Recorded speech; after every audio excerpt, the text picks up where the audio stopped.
Hello guys, I want my students to get very familiar with this generator electrical parts so that when you open panels like this, you are very confident because you are familiar with everything you see in there.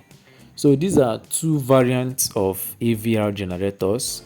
You might be familiar with one, and when you meet the second one you get confused. So I'm going to take care of this in this video. Let's start from the first one, labeled A.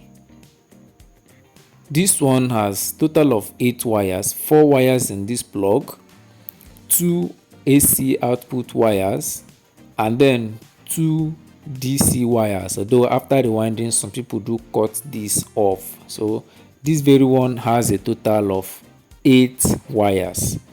Okay, from the coil, 8 wires coming from the coil. Then we have the second one labeled B. This one has a total of 10. 4 wires at the AVR plug, 1 2 3 4 AC output wires, and then 2 DC wires that I told us earlier are mostly cut off after rewinding. This gives us a total of 10 wires for this very version or for this very brand.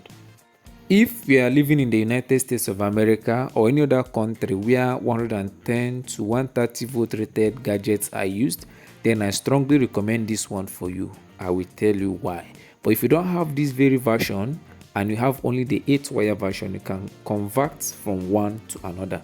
But before you can be able to do this, you must understand the coil configuration of these two coils.